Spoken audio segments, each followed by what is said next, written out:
Plus. Nice and calm conditions setting up for your Friday. A bit chilly to start. We'll get some of that cloud cover out of here with lots of sunshine to conclude your week, and more details are up next.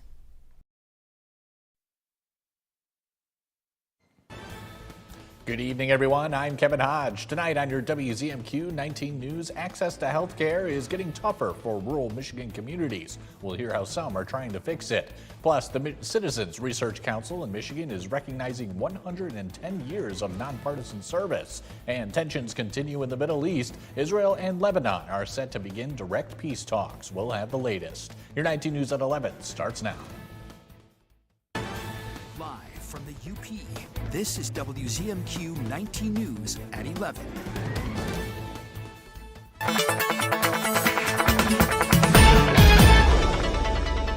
Welcome in. A first look at your forecast as we get ready for your Friday, which will take you right into the weekend. It's going to be a very seasonal day for tomorrow. We should be into the lower 40s for the high temperatures, and most of us will see it. We'll even see some mid to upper 40s, especially as we go through the day. We'll start off on the cloudy side of things, which is going to keep things a bit chilled, but then we'll clear that out gradually, and the sunshine will help warm us up to some more seasonal temperatures. We'll break down more details on your weekend in a few short minutes.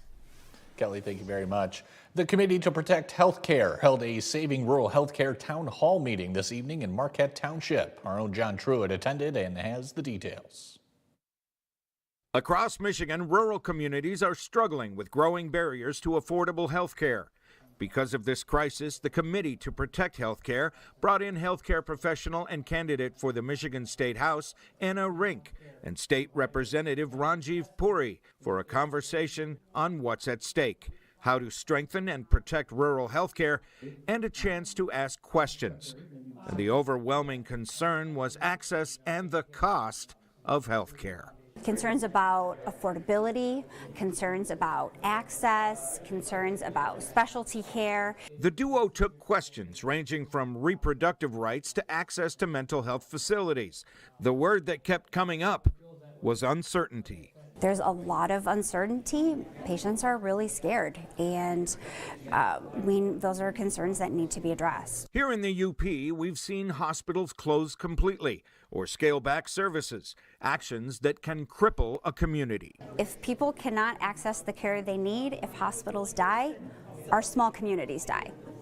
That's the fact of the matter.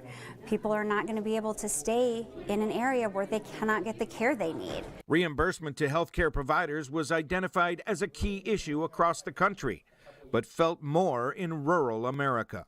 Medicaid reimbursement is down and will continue to go down with the laws enacted by Republicans in Congress. And so we only expect those hardships to grow greater. Puri believes the way out of this crisis is to hold our elected officials responsible and to make health care, be it rural or otherwise, a priority. And so you're starting to see now a number of healthcare clinics all over the country close, but that's going to disproportionately affect places like the Upper Peninsula in Michigan. In Marquette Township, John Truitt, WZMQ 19 News. This morning, Negaunee High School students were lectured by two state representatives about a new Michigan law regarding cell phones in schools. The law, passed earlier this year, states all K-12 schools must implement a policy to ban phones during class time. The bill's creator, Representative Mark Tisdale of Rochester Hills, spoke about his legislative process alongside Representative Carl Bonack. Tisdale said one focus through his 2 years of writing the bill was on the impact of social media, especially as an easy distraction. They're designed to be a distraction. They're designed to take your attention away and get it onto your smartphone, because that's how these companies make money. So there's just no room for that during instruction time. The new legislation will take effect during the 2026-27 school year.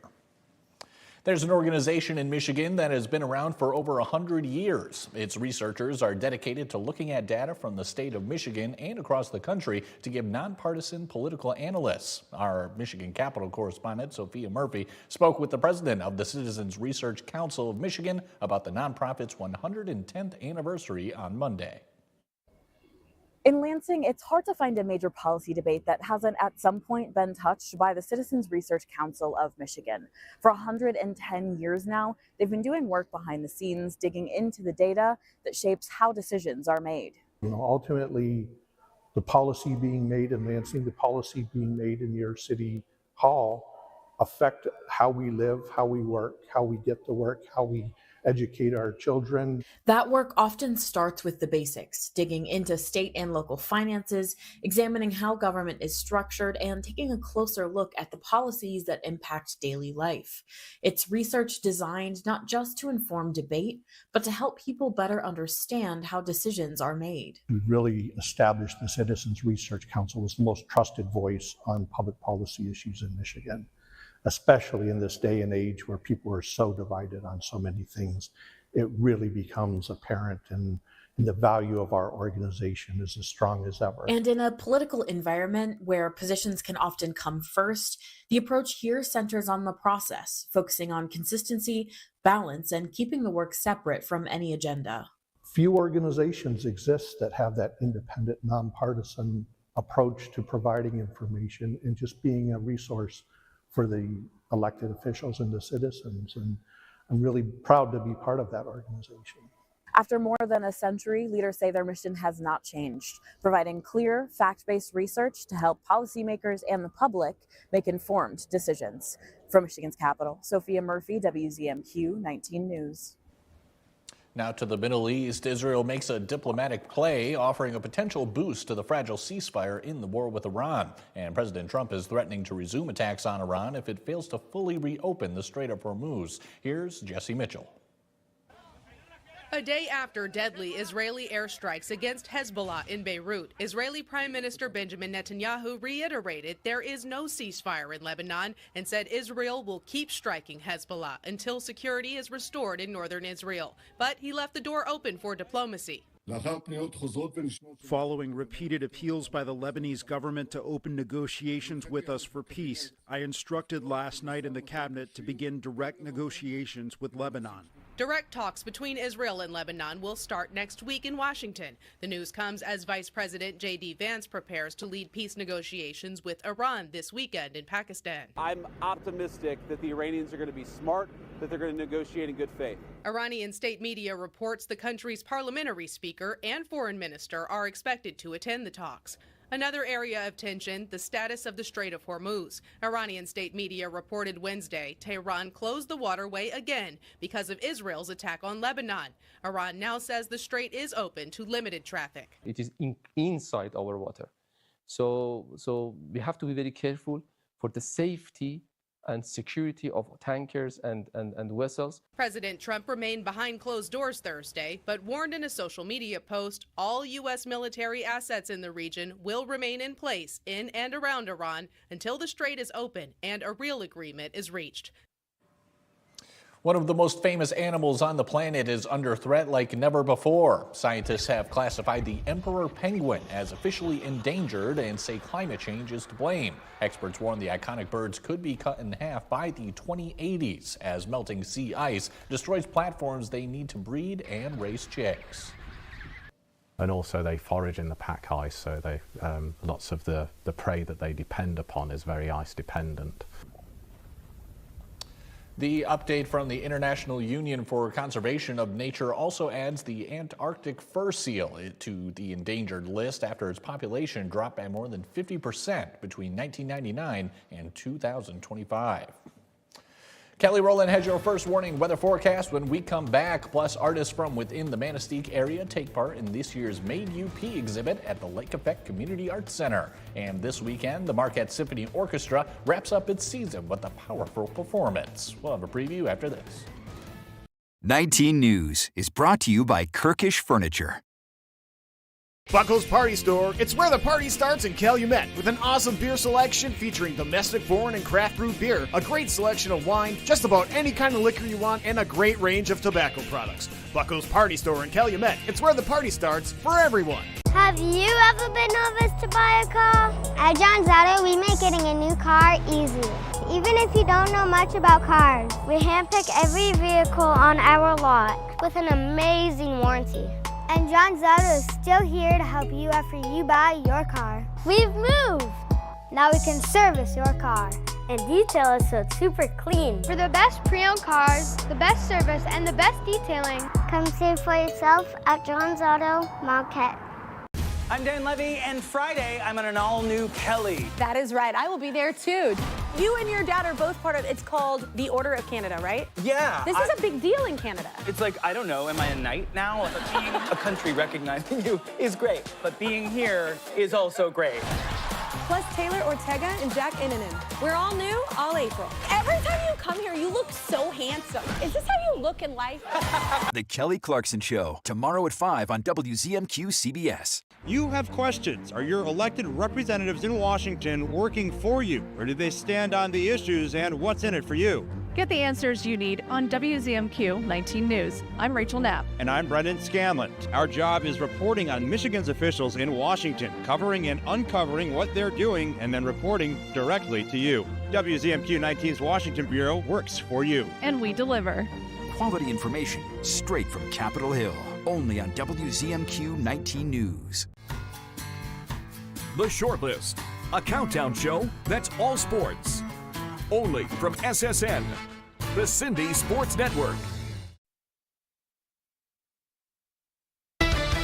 Now, from the 19 News Forecast Center, this is WZMQ 19 First Warning Weather with meteorologist Kelly Rowland. And welcome back. Before we get into our local forecast as we head into the weekend, I want to talk tropical weather for a second. I know that we're not along the East Coast, so the tropical systems throughout the season don't directly affect us, but you may vacation down that way in the summer, maybe somewhere in Florida, just in general have family down the way that could be affected by hurricanes. Colorado State University usually puts out a forecast for each season in which they predict the number of named storms, hurricane, and major hurricanes that will happen in each season. They're forecasting 13 named storms, 6 hurricanes, and 2 major hurricanes. That's 3, 4, or 5 status. And just for reference, this past season we had 13 named storms, 5 hurricanes, and 4 major hurricanes, but the average for all 3 of these would be 14, 7, and 3. So they're actually forecasting a slightly below average season ahead, and that's for a few different reasons, and it's still very early on, so things were probably going to change. But what we may have setting up globally is an El Nino, which all in all, on the baseline of it, would make it harder for storms to develop because it sort of puts the downward motion of sinking air over the Atlantic, and we want rising motion, we want that instability. So things are going to change most likely before we get to June 1st, which is the start of hurricane season, but just some of those outlooks are starting to come out, so I just wanted to update you, and we're always looking down that way too. Again, you may have family or friends or traveling down that way that you could be affected at certain times. But bring it back here, yes, it's still cold. I know we want to think tropical weather sometimes, but still on the colder side of things, we're getting those averages up slowly but surely for the average high, but 43 is where we're at for this time of the year. We hit 40 for today. We'll get above that though as we go closer to the weekend. We still have this flood advisory. It's so small though into Iron County. Just wanted to let you know we could have some of that moisture and that rain activity hanging around into that area. So if you're in a place where you're more prone to localized flooding, just be cautious of that if you're near the Iron River area. But otherwise, your first warning weather futurecast going to stay on the quiet side for the most part. For the overnight, we may have some light snowflakes moving through before you wake up, before you get your day started around that 7 o'clock time and get out on the roadways for your Friday morning. We should clear that out though by the afternoon. We should see some sunshine, and that'll really help warm things up in the late afternoon, early evening to those seasonal temperatures. But overall, it's going to be pretty calm, so if you have any outdoor plans, don't think we're going to see any major rain or major snow or really anything to impact your plans. And as we get closer to the weekend, your Saturday morning going to be pretty nice, but then the evening may have some late showers, maybe a rumble of thunder or two before we can conclude Saturday and dry things out maybe a little more for Sunday. But it's going to just be a few rounds of showers here and there. It's going to see more rain on the 7-day than snow, and the winds will just be a touch all over the place. That will cool us down at times, help warm it up. It is a slight roller coaster on here, but we will see a mix of sun and clouds and some scattered showers before we can conclude the weekend, and then we'll start off dry this upcoming week. Temperatures will be falling on your Monday and a bit cooler for that midweek time period. Kelly, thank you again. In this week's Medical Minute, in our continuing partnership with OSF Healthcare, we're speaking with another doctor about the cancer treatments they offer. Take a listen. Dr. Burnett, thank you so much for joining us. We're talking about cancer treatments today, so if you could tell us what the most common types of cancer treatments are. Well, there's a number of modern cancer treatments we use today, including surgical excision, radiation, chemotherapy, hormonal therapy, targeted therapy, immunotherapy. The number of options we have available, the number of classes of treatments, the number of different medical treatments is far more than it was just a couple of years ago.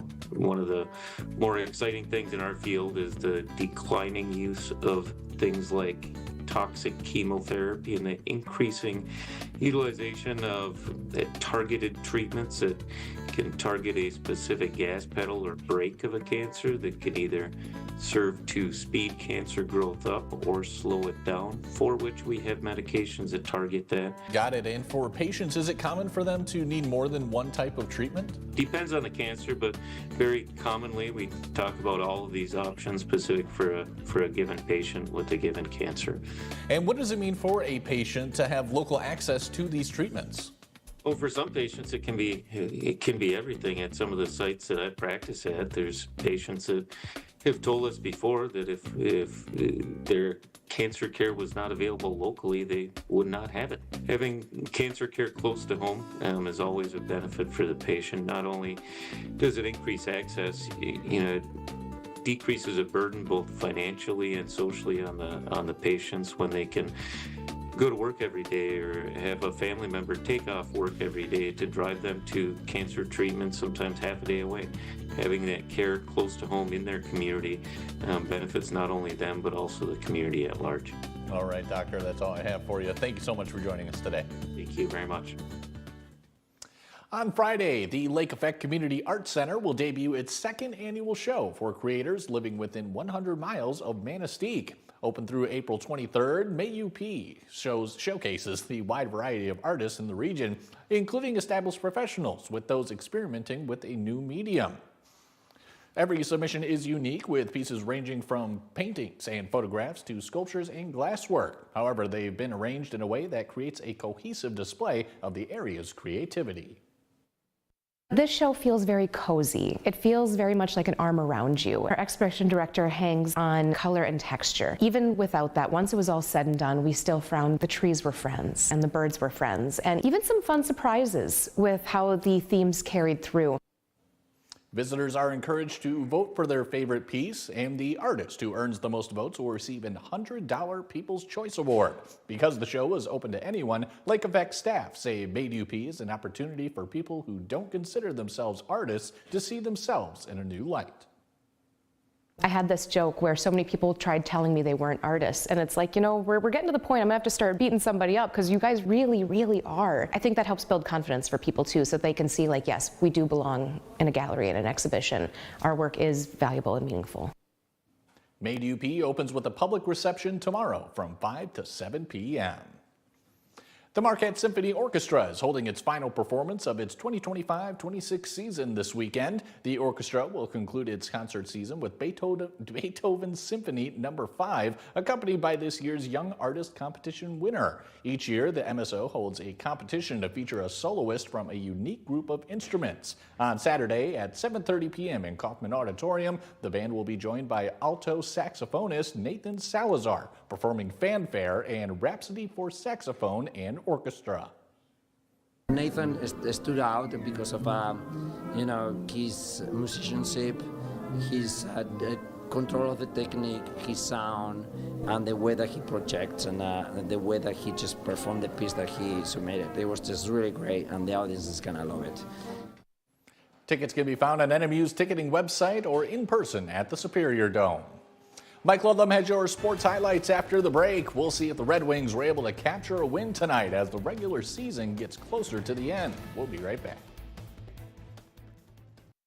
Now through April at Fox Marquette Subaru, lease a 2026 Subaru Forester Premium for $399 a month for 36 months or get 1.9% APR for 75 months. Fox Marquette Subaru. Experience the difference. It's Earth Month in the Upper Peninsula. Small actions make a big impact. Recycle 906 accepts cans, cardboard, plastics, and more, helping keep the UP clean and thriving. This Earth Month, recycle smarter. See what we accept at recycle906.com.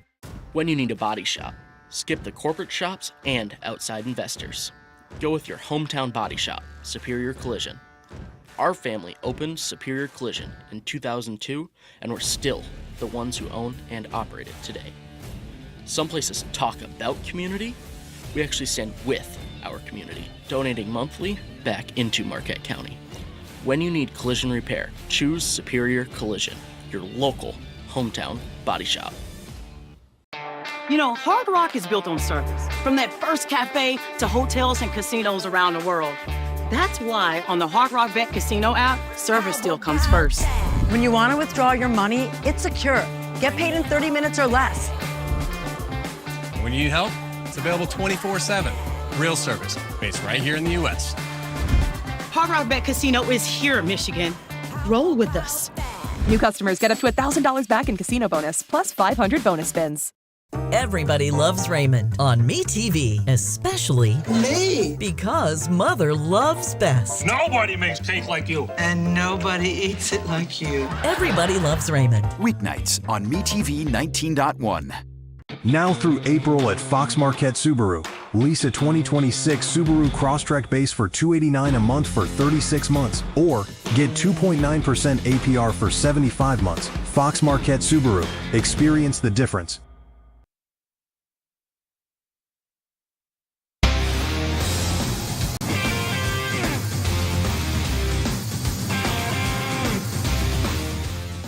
Good evening, everyone. The University of Michigan is looking for its second sports national championship this week. They are taking on Denver right now in Las Vegas in the Frozen Four. The game just was tied at 3 in the third period. Michigan had a goal from Josh Ernisi in the first period. Then a minute later, TJ Hughes scored to give the Wolverines a 2-1 lead after one. In the second, Cale Ashcroft scored for the Pioneers to tie the game. And then in the third period, on a power play, Michigan scored thanks to Jaden Perron to give the Wolverines a 3-2 lead, but Denver has tied it, and it's late in the third period, knotted at 3. Now, earlier this afternoon, the other semifinal took place, and that was between Wisconsin and North Dakota. And Simon Tassi will get the goal coming up here off a poor clear from the Fighting Hawks, and he risked that one home at 12:54 for a 1-0 UW lead. Less than 30 seconds later, Ryan Botterill will get a big pass from Ben Dexheimer, and this one's going into the net as well to give the Badgers a 2-0 lead. North Dakota scored in the last minute of the third period, but they could not get the equalizer, so Wisconsin wins this one 2-1. So it'll be Wisconsin against the winner of Denver and Michigan in the championship on Saturday. Let's go to Little Caesars Arena. The Red Wings still trying to figure out how to get a playoff spot against Philadelphia, and Alex DeBrincat will get a backhand goal on the power play to get things started for the Red Wings and a 1-0 lead. As you can see, he's going to be right left top shelf, and a good start there. Now the Flyers would tie the game as former Spartan Porter Martone would shoot, and Christian Dvorak would get the tip in, and that tied the game at 1. We move to period number 2. Again, on the power play, Mo Sider will get this return pass from Patrick Kane and bang that one home. And the Red Wings are now in front by the count of 2-1. And hark, another power play for the Red Wings, and Dylan Larkin will get this one in the net right there. And Detroit has a 3-1 advantage. This time the Red Wings are shorthanded, and I guess they're going to score anyway. Here comes Larkin once again on the breakaway. He will get it to his forehand and put it home to make it 4-1. And in the third period, Patrick Kane would get a goal, and Larkin would get one as well. His third career hat trick for Larkin, 34th of the season. The Red Wings go on to win this one by the count of 6-3, but they're still on the outside looking in when it comes to the playoffs right now. The Upper Peninsula second all-time leading scorer and second all-time leading rebounder has won the Miss UP Basketball Award for the second year in a row. Number 21, Lily Johnson led Gladstone to the Great Northern Conference title and a second place finish in the final Upper Peninsula Sports Writers and Sportscasters Association Large School Poll. She was the Player of the Year in the GNC and Mid-Peninsula Conferences, 24.7 points per game, along with 12 rebounds. She concludes her Braves career with 2,185 points and 1,257 rebounds. She will continue her career at Wisconsin Green Bay. Taking a look at the Dream Team, Johnson was the Division 1 through 3 Player of the Year. Janessa Eagle of Ishpeming, the Division 4 Player of the Year. They are joined on the Dream Team by Bree Beston of ETC, Maya Hemmer of State Champion Ishpeming, and Gretel Johnson of Negaunee. On the award side, Coaches of the Year, Mike O'Donnell of Negaunee and Ryan Reekle of Ishpeming. Teams of the Year, Negaunee, Menominee, and Ishpeming. In the Division 1 through 3 first team, it's Piper Bell of Sault Ste. Marie, Aubrey Moore of Kingsford, Ellie Hainault of Houghton, Avery Osborne of Marquette, and Eva Panconian of Gladstone. On the Division 4 side, Lauren Adams of Norway, Emma Besnan of Ewan-Trail Creek, Kara Roberts of Berga, Gracie Johnson of Newberry, and Addie Bowerman of Munising. All-state basketball teams are announced this week on the boys' side. In Division 1, Marquette's Ford Richardson is an honorable mention. In Division 3, first team accolades for Ethan Marta of Westwood and Tanner Terkoff of Menominee. On the Division 4 side, Player of the Year in Division 4, Liam Turtelot of Dollar Bay is on the first team. Forest Park's Vic Giuliani on the second team, and Gunnar Bennett of Pickford is an honorable mention. Congratulations to all. Former Michigan Tech women's basketball head coach Sam Clayton has become the 10th women's basketball head coach at the University of Wisconsin-Stout. Clayton coached 8 seasons with the Huskies, going 138 and 88. She was the GLIAC Coach of the Year in 2021. Clayton is a native of Durand, Wisconsin, which is about 20 miles from the UW-Stout campus in Menominee, Wisconsin. Turning to baseball, Tigers trying to salvage something out of the series with the Minnesota Twins in the 4th inning. Josh Bell finds that pitch to his liking off Jack Flaherty, and that one is going to tear the sign in right field for a solo homer and a 1-0 Twins lead. The Tigers would even the score in the 7th. Gleyber Torres with the sacrifice fly. Jake Rogers would cross the plate to even the score at 1.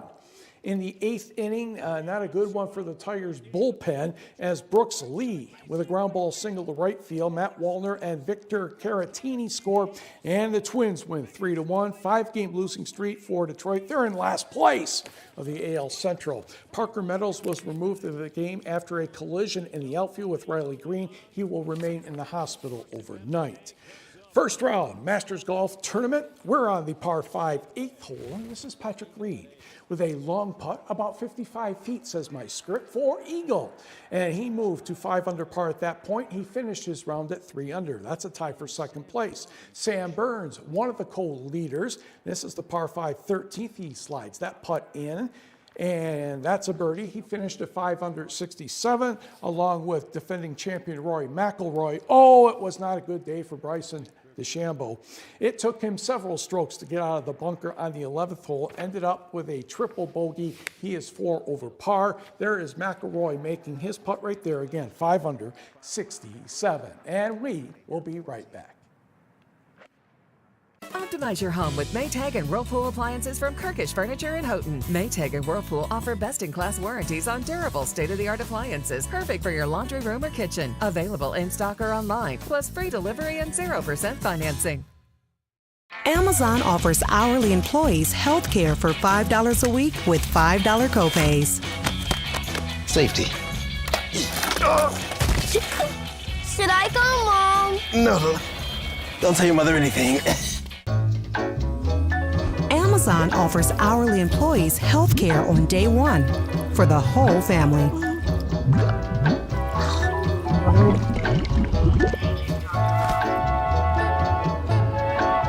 Here's your WZMQ CBS This is Home Community Calendar.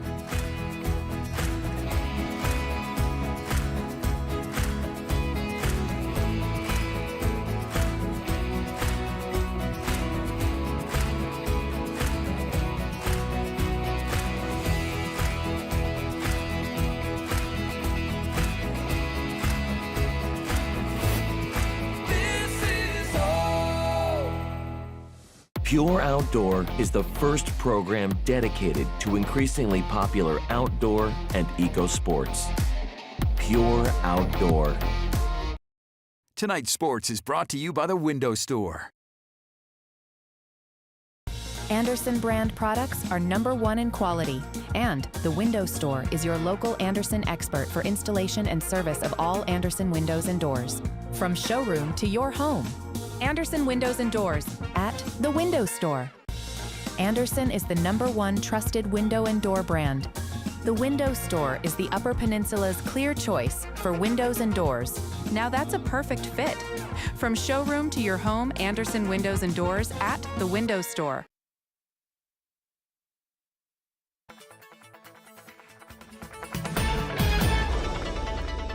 And a final check of your forecast. We head into your Friday, sets up for a pretty nice weekend. It's going to be nice and calm and dry for the most part for tomorrow. Again, we may have a few flakes in the overnight, but we'll start off with mostly cloudy skies for the morning time. We'll clear that out throughout the day, so we'll start off around that freezing mark, and then we'll get some lower to mid 40s and even some upper 40s in here, especially down towards the southern portions of the UP. But once we clear that overnight snowflake potential, we'll really be dry for the most part going into your Saturday. Just some late showers probably going to be developing for Saturday night and drying out a touch for Sunday. But we are going to be into that slightly above average precipitation over the next 6 to 10 days, a bit of a rainy period that we have here, and going to be on the warmer side of things. So remember, we should be at 43, but even on our 7-day right here, we'll see some temperatures slightly warmer than that. So we'll have a pretty comfortable weekend ahead, a mix of sun and clouds, a mix of some scattered showers here and there, and then the rainy period and a bit cooler continues as we start off this upcoming week. Kelly, thank you again. And Mike, I'm stealing a sports story from you. You're welcome. After a record-setting first week of local pre-sales, tickets for the 2028 Summer Olympics in Los Angeles are officially on sale to the general public. Fans around the world have from now until April 19th to get seats for the games, but only if they received a time slot for this ticket drop. Organizer LA28 released the first batch of tickets to residents in Los Angeles and Oklahoma City, where some events will be held beginning last week. Tickets starting at just $28 sold out in minutes, forcing many fans to purchase higher priced options. Olympic officials say tickets at lower prices will be available as new registration windows open up later this year. That's all I got, Mike. Anything else? That's okay. I think I know somebody who already has a chance to buy some of those tickets. Yeah? From Western Marquette County originally. Oh, good stuff. We'll see what happens. That's it for now, everyone. We'll see you tomorrow. Up to 50% off list prices during the spring home sale at Slumberland Furniture. Get this Ashley sofa for just $3.99, plus a Sealy Queen mattress for just $4.99. Pay no interest for 36 months on approved credit at Slumberland. Girl, you be serving. BB Rexa is not bothered. I love how you troll your haters. Well, you're on my page. And that's that. And